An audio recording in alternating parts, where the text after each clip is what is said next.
broadcast network, AFTERBUZZ TV. Over 20 million weekly downloads in over 150 countries, and your number one source for after-show entertainment.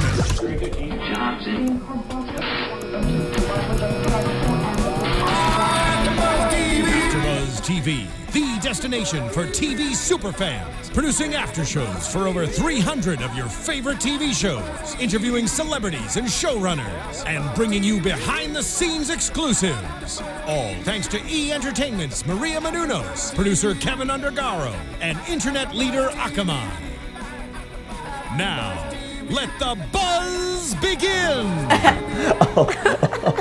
I hear the cottonwoods whispering. Does this not remind you of the Brink?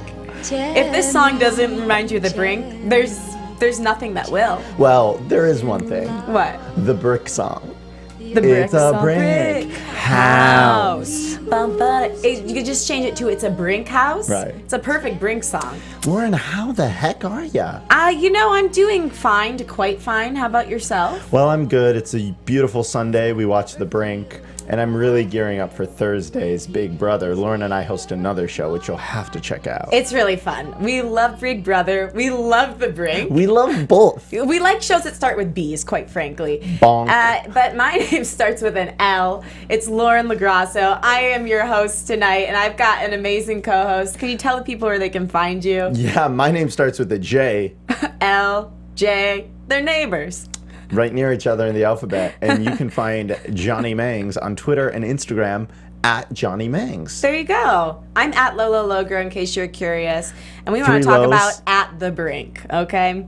So we're just going to go through the three major characters and kind of give you a little synopsis of what kind of emotional journeys those crazy kids are going through. And then after that, we're going to tell you what you can expect in the coming weeks. Yes.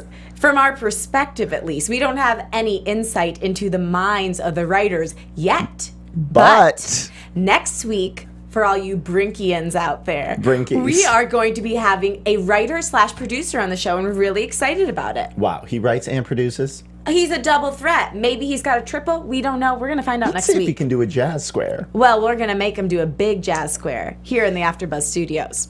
So, you know who didn't do much of a jazz square but did some incredible fight choreography? One Zeke. One Zeke. Let's talk about Zeke. Ezekiel, I'm assuming that's his real name. First of all, the actor, he got abs. Yeah. I was What- thinking about him shirtless. That's why I had to take a little pause with my eyes. I love male objectification. If we're going to objectify women, we might as well throw men You into know the what? pot. Let's throw everyone under the bus. Puppies. Oh, no. What? I feel like people will defend dogs before they defend each other. That's actually something I've been going to bat for on the internet lately. Oh, really? Yeah, I just feel like until people stop killing their own species, there's no hope for any other species. Well, did you ever see that Michael Moore movie where there's like a puppy shot and then a man shot? and people freak out about the puppy more. Exactly. Anyway, there were no animals injured in this episode of The Brink. Nope, so far vegan as we water in know. our cups. Yep. Cheers. Cheers. I love vegan water. It's the only kind I drink. So vegan. So, Zeke, he had a big old fight. Bam! He was punching. Hurting men. I mean, honestly, like, he really had a big old fight. He did. Do you have anything else to say about that? Well, I did think the fight choreography was amazing. I really, really enjoyed it. See, this is why I love you as an insider, because you've taken fight. Well, have you not as well? Yeah, I have. Yeah, actually, we had the same teacher for it. And it's very hard to make it look believable. It is. A lot of times people will go, let's do, can we do a quick demonstration? Can we go to a wide shot, Marissa? Thank you, my dear. Okay. So this is how they do it in the business, okay? Okay. So like if I was going to pretend to punch Johnny, Yeah. So we have to make eye contact Yeah. first. Hey. Hi. Then look, wind up, hit your chest. They did it so much better than that, and that's My why chinny Johnny and I are chin chin. impressed by the insane fight choreography we saw. So the actor, I mean, since what? He's not on Orange is the Black anymore? Orange is the Black. No, that show actually doesn't exist currently. Well, Orange is the Black, that only lasted like 2 episodes. Yeah. But then Orange is the New Black, that got really replaced popular. it. Same And- producers. same Most people producer. don't know that. No, but they reworked things. They reworked things. They made it a little bit more interesting. They added crazy added eyes. a new black. as opposed to just It's regular just the regular black. black. It's like the Old Navy versus the New Navy, which is the Gap, basically. Totally. One time I saw an old man, and he came up to me. I was wearing an Old Navy shirt, and he's like, "Oh, you're in the Old Navy? Well, I was in the oldest Navy." Oh, he got you. No, Burn. and then I was like, "No, I wasn't in the Navy." He's like, "Why are you wearing a Navy shirt?" I was like, "Oh, it's a store," and he didn't understand it. Right. Well, that's a tough thing. Generational gaps, my friends. Generational Gap, gaps. owned by Old Navy. Yes. Anyway, back to Zeke. He was doing a great fight there in the fight circle. It kind of felt like a school dance where you're like in the middle doing a crazy dance. Everyone's outside like, go. So that was happening. He was fighting with a man who wanted him dead. Then somehow his sidekick, who we found out his name tonight, folks. Yep. It was great for him. Glenn.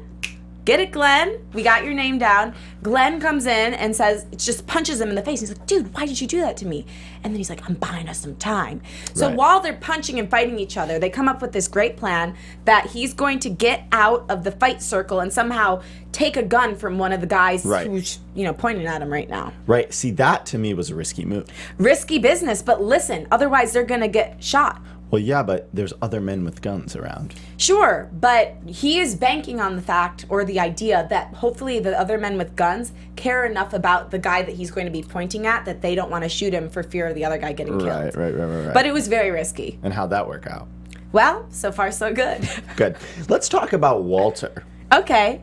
Do we want to end that storyline? Well, I do. Okay, let's do it. Okay, Walter. So Walter fakes blood coming out of his penis. Yeah, urethra. I could have just said he peed blood, but I had to say the word penis. He fakes blood coming out of his penis. Excuse me, teacher, can I use the restroom? I need to release urine out of my penis. What if that's how Kids they said out it? there, please don't say it that way. It'll make Why? your teacher feel very uncomfortable. It'll make her flush in the face. Yeah, and with good reason. No, I don't think there's anything wrong with that word. It's a human body. Sure. I think a lot of people still are uncomfortable with it. And Hey, frankly, you're that's much on more them. mature than them. Yeah, I agree. So anyway, what I was saying is that he fakes pee blood. So that they will land the plane in Switzerland. Right. Which, how did he know that they were right over Switzerland? Was he looking I at wondered the GPS? because his assistant said, "Hey, we're over Switzerland," aide. and he said, "Time to go." The aide Kendra, and she's like, "No, the aide. Let's call her the aide." She goes, "Hey, we're over Switzerland," and he goes, "Now's the time. Now's the time. He Give me goes that into the cranberry cockpit. juice. Yikes! And then I love later in the episode he admits it. He goes, "I actually faked that because you were being an a-hole." Right. Well, and he got his way. And that was a brilliant way to get the guy to land, because otherwise he was SOL. Hey, speaking of Walter's storyline, Yeah. something big happened in this episode. Wifey. Yes. Oh my gosh. Did you expect that? I didn't. I did not at all. She's been hurting for that job. Yeah. But I gotta say, I did not think she was gonna show up. No, I didn't see that coming. What Good do you old guys Wifey. think at home? Tweet at us. #ABTV The Brink. That's right. Well, anyway, he does land in Switzerland, and he has to go see his little friend Raja. And a bombshell is dropped. These guys went to college together. And we didn't see that coming either. No. I mean, so many blind sides. Yeah, it's like that movie. Yeah, with Sandra Bullock. Yep. I always get that mixed up with the one. Crash? No, With Sandra Bullock? it's a completely unrelated movie, and it really has no. I shouldn't tell you guys; it will just make you think I'm silly. But they fight. They have a fist fight. Well, and they After he corner charmed. him. Walter corners Raja. Yeah. In the hotel lobby, right? Well, here's what happened. He charmed the girl at the front desk. First of all, can we talk about this? I wrote this down. I was like, finally, his sexuality is useful. Yeah, but I have a thought on this. Yeah, you don't think it's legit because that woman was gorgeous and he's like old, This is Hollywood for saggy you. balls. Tim Robinson. Whoa. It was just the first thing that came to my head. Sorry, folks. Whoa, children. No, because that woman. Children should not be watching this show. So if you're watching the after show for it, check in with your parents. But can you imagine if I was a parent? I'd say, don't watch the show, but sure, tune into the after show. Yeah, it's real wholesome there. I love the cityscape behind us. Yeah, it's very entrancing. I mean, we live in a beautiful city. Yep. So what I was saying was that they corner him. Walter and his like what Secret Service people? It was the aide. The aide, first of all. Yeah, and his Secret Service people. You mean when they're up in the lobby? or in the hallway. Yeah. Yeah, I wouldn't say cornered. Well, he takes off his American flag pin and says, "Aid, take it. This is going to be off the record." Right. Strangles this guy. Yeah. But I wanted to talk a little bit more about the front desk thing. What were you going to say about that? Me too. Yeah, sorry, I'm off topic. Yeah. You're jumping. I'm jump. Right. They call me Jumpin' John for a reason. Yeah. JJ. So, JJ Cool, JJ Cool Fiesta. Did you ever sing that? I remember hearing other children singing it, but I never got to Boy sing Scout it. camp. Yeah, I was in a Boy Scout, unfortunately. We'll talk about camp later. But Yes. for now, I do want to talk about that woman at the front desk. Like, no, I don't care if she's pretty. He's not. The point is, I just don't think he's charming. Like, no, in what world would you be like, yeah, I need to get into bed with this guy? Well, you might feel intimidated. I think the sexuality is stretching it, but I think you might feel intimidated if you knew who he was. Oh, and I he's a man agree. of power. Like, in our day-to-day lives as women, oftentimes we feel intimidated by men who are in power and trying to get something out of us.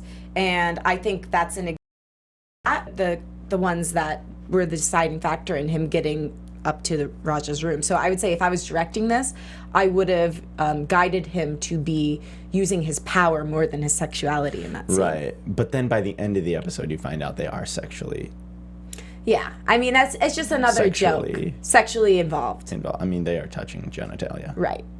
Was that on the plane or was that in the hotel that happened? Good question. Sticky wicket. that was a sticky wicket situation. Let's see what people are tweeting about the Brink right now. I'd love to see. Let's hear it from the fans. So, how do you guys like the show? Comment in the comment section. Yeah, let us know. Let us know any questions you have, anything you'd like us to discuss, anything you're thinking, anything at all, really. Okay, so Father Forehead says, it really is the people you never guess are upset that are on the brink of losing it. That has nothing to do with the show. Is that just a completely different one about sorry. the Brink? Okay. That's not about the Brink. That's just being on the brink in your life. Still an important topic, but not what we're talking about necessarily. Only call my new girlfriends when you are high, never an ex. She already knows you're not that deep. The Brink, HBO. Is what another guy tweeted. Interesting. Yeah. Well, you know, there was marijuana in this episode. And Dave Holstein, who is going to be our guest soon, exciting. said, check out an all-new The Brink tonight, written by the extremely talented AASIF. Now, I got to say, I do... It's by the guy who plays Rafi, right? Exactly. Yeah. So I do like this. This show is I often think about this show as like this male-dominated, like douchey show, but I know the creators are not like white dudes, and I think also there's enough punishment and enough ridiculousness exhibited. You mean punishment for the characters? Punishment for the characters Yeah, and ridiculousness exhibited because of the characters or from one of the our characters. other hosts, Dave, says he doesn't think that there's enough punishment. I think I don't necessarily agree with that. I think there is some. Maybe there could be more. I think I agree with him, but what I mean by punishment is not the other characters punishing them. I mean the audience. Oh, I see. You know, like we see these characters and you're like, you're all ridiculous. Yeah, you're all so flawed. Should we talk about Alex? Yeah, so we should first talk about what resolves with these guys. Yeah. So they end up coming to an agreement after they fight it out, and Walter literally strangles him. We find out that they went to college together, and we find out, which Walter did not know, that Talbot had offered him a nuclear sub. So once he heard that, he's like, oh, I get why you freaked out. I could never give you that. I'm sorry. And once, they kind of have a come together moment, he agrees that he brings up Ronald Reagan. Walter brings up Reagan and says, you need to do what he did, where he became the president and then released the hostages. You need to do that for this situation. Even though those girls weren't really taken hostage, right. You need to be the hero, step into the power position, and be the hero, so that this whole country... Yeah, exactly, that song. Yeah. So that these people can have someone to admire and get on board with you, and there will not be war. So he wraps this whole situation up in a nice little bow, and he leaves thinking they have this great agreement. Yep. He's going to go take out Zaman, Raja is, and Walter is heading back to D.C. So Walter heads back to DC, and we will leave what happens in the end for after we discuss Alex. A rainy day. A rainy day that will be coming in about 10 minutes. Or less. Less. We'll see. So Alex, oh man, what'd you think about him? Well, you know, I thought he showed some strength that I haven't seen from this character in other episodes. He actually did what was right versus what he...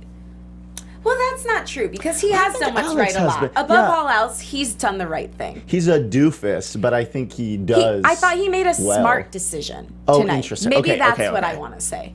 I think that makes a lot of sense. Smart decision meaning that not only did it check out with his own mental processes, but also like you as a viewer, you agreed with what he did. Right. I was on board with him, and I thought he did the right thing for the world. Even though it was a hard decision to make, because obviously he had a lot at stake. He likes that girl. He doesn't want the little girls to be scared, and Rafi is his friend. Right. So it was a hard personal decision for him, but I think he made the decision. And I think if I'm really looking at it, what you say is interesting, because I'm just realizing now, I think that he is the character we can root for the most in this show. I couldn't agree more. I think he's the protagonist if we had to pick one. I agree, and I think that's partially due to the writing, and then also partially due to Jack Black being endearing in a way that I don't think Pornstache or Tim Robbins are. Right. It's true. He's got an inherent likability to him. Yep. And also, I think he's loyal, whereas I'm not sure the other people are loyal. But okay, so here's what I mean. He's loyal to what he believes in. Alex is gross. He wants to screw all the ladies and Rafi's sister. But the other guys are just scummier to me. Yeah. They treat women well, even he worse. wants to, but the difference between him and the other guys is he doesn't act on it. Interesting. Or maybe can't because he's not as charming. Which, no, I think he is as or charming, sexually attractive. but he's not as sexually attractive, which I disagree with. Right, but on the show, yeah, he's like more dorky. Right. Wow, are we having an earthquake? Oh my gosh. Wow, that was crazy, guys. You just experienced an on-air quake. You didn't? No. Oh, well, maybe it was just a slight shake. Yeah, I felt it for sure. Wow. Anyway, that quaked my brain up, right? I can't remember what I was saying. I think there's another thing we should talk about with Alex, and that is that at the beginning of the episode, the clip we just rewatched, he was underground with Rafi, right? Yeah, after they had smoked pot together. Showing him like the connecting corridors or whatever those were. Of the embassy. Yeah. Rafi was impressed because he's like, well, Alex, you know everything. And I thought that was kind of cool. Like, he does. He's not just like a dweeb. Right. He had a low position job, but he's working his way up the ranks for a reason. Right.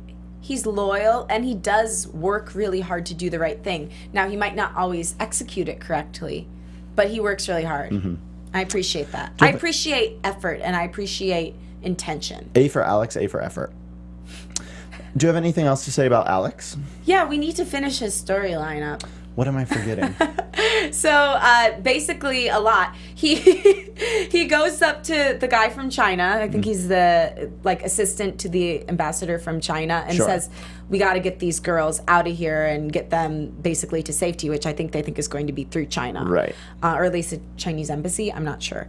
And so they make this whole plan to do it, and they're sneaking the girls out. Then he gets a call from Walter saying, what the hell did you do? Why did you tell Raja that we could get a sub? We cannot get a nuclear sub. What were you thinking? You screwed everything up. Right. I'm not going to rely on you anymore, and don't you dare let those girls out of the building because they're part of the plan now. Right. So then he has that conversation with Rafi and is like, sorry, we can't let him out. I'm really sorry. And he's like, you know what? You're just being selfish. I knew I couldn't count on you. Rita's like, I knew I couldn't count on you. I don't like this person I'm seeing. I liked the guy before.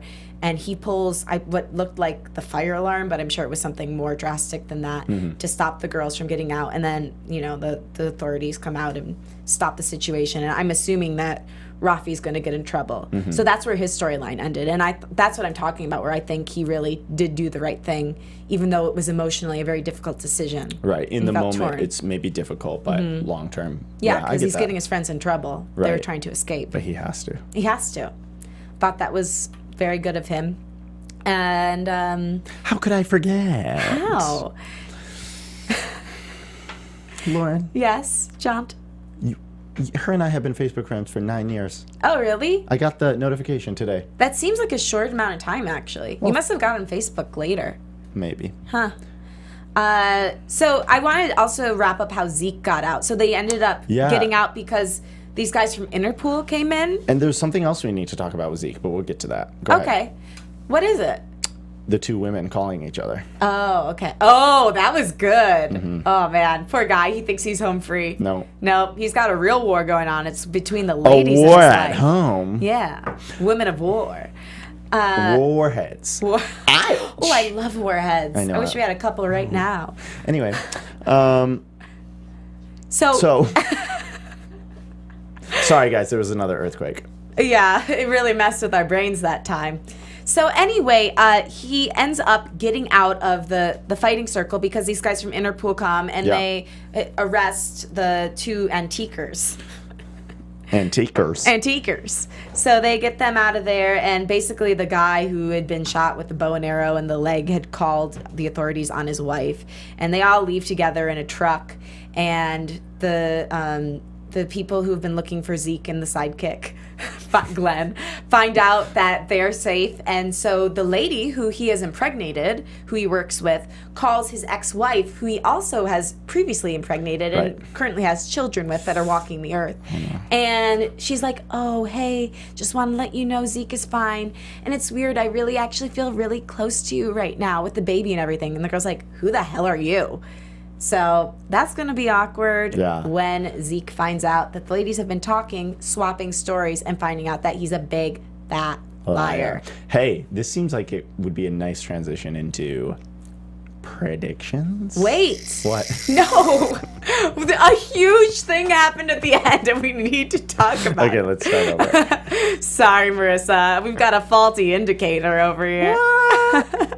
So the thing that yes, wait. Can we do this? Can we do this?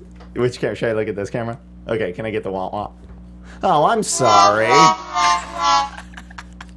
Johnny's a cartoon sometimes, guys. It's great. Do you have another sound effect? I'd love to do more. Maybe on a different show. We'll do it on the sound effects show. Oh, that was fun. That's like a zipper. Yes. Anyway. We're just doing the emotional reaction to that What's sound. What's the big thing? Tell them. Okay, so Raja goes to finish the plan. Yeah. He goes to Zaman's house, and they're having dinner together. And he's like, why are you back from Switzerland? All you brought me was cologne. You got this at duty-free. Something's going on. Then these big gunmen come out, and they're like, duh, and they point the guns at Raja. And then Raja's like, no, they're going to point the guns at you. So they point the guns at Zaman, exit him out of the building, cut to a image in Washington. Raja's very happy because he's president now. He's taking over. He's shooed his brother to the side. Shoo. And so then we get the final image. Walter is in Washington. He's saying, hey, guess what? Don't worry. Zaman is going to not be president anymore. You have nothing to fear. Yay. Nothing. Happy days are here again. He does say that. That very quote. Then what? And then, to all of our surprises, there is a missile being launched at the house where Zaman used to live. Zaman's not in there anymore. He's being escorted off the premises in an SUV, a sports utility vehicle, for viewers who are not so familiar with sports utility vehicles. And listeners, I would never forget you listeners. I love you. So, what happens? Well, Raja's in that house. Explosion. Raja's dead. Come on. That's not a nice thing to do. It's not a nice thing to do because we thought that this situation was going to be done. We're good. But listen, these Brink people, they got something up their sleeve. There's always something new on the brink. Because we're always on the brink of something new. So that was quite a bombshell, literally. Mm-hmm. And that's how the episode ends, with Walter's terrified reaction that, well, the world is probably going to come to an end. All right, cool. Here we go. Cool. So now we can predict. And now, your AFTERBUZZ TV predictions. David isn't here. I know, David. I predict Dave Abed is going to be here next week. I think that's a good prediction. So yeah, I think that I'm really compelled by the wife and the mistress. Right. I just think that I love when a man gets caught. When a man loves a woman, So I think, but not that much because he cheats on her. What? I think what you said, he's going to be in the line of fire again, but a different line of fire. Yes, the line of a rage fire from a woman's heart. What are your predictions? My predictions, oh God, I don't know. I mean, this episode ended in such a crazy way. Literally anything could happen. I think that they'll still go through with taking Zaman out, but they may have to find a new leader. Or maybe Zaman will rise up somehow. I'm not too sure.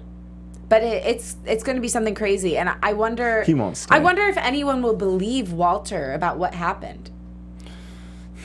Because he didn't have anything writing. And he said himself, I'm off the record. Yeah, but I know that's true. But also, like, Walter, I feel like always gets his way.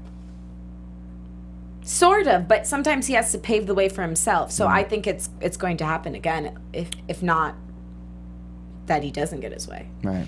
So that's probably all I have to predict for now. I'm excited to see the next episode, and I have heard from our writer Dave that will be coming in next week that this next episode is going to be huge and really exciting. And a big one for the plot. So you guys get excited for the next week's episode of The Brink.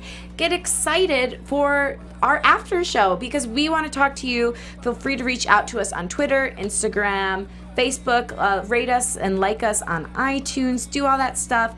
You can find me at Lola Logra on Twitter and Instagram and Facebook.com/Lauren Lagrasso. And Jonny, where can they find you? Jonny can be found at Jonny Mangs on Twitter and Instagram. Thank you guys so much for watching. I love you. I love you too, and AfterBuzz TV loves you. Follow us at AfterBuzz TV, and have a great weekend. And no, week. Week is starting now. Well, they could have a good few hours. Next week. Yeah, we have a few hours left. Cheers. From executive producers Maria Menounos, Kevin Undergaro, Phil Svitek, and the entire AfterBuzz TV staff, we would like to thank you for listening to the AfterBuzz TV network. To watch or listen to other after shows and post comments or questions, be sure to visit AfterBuzzTV.com. I'm Sir Richard Wentworth, and this has been a presentation of AfterBuzz TV. Buzz you later. The views expressed herein are those of the hosts only and do not necessarily reflect the views of AfterBuzz TV or its owners or principals.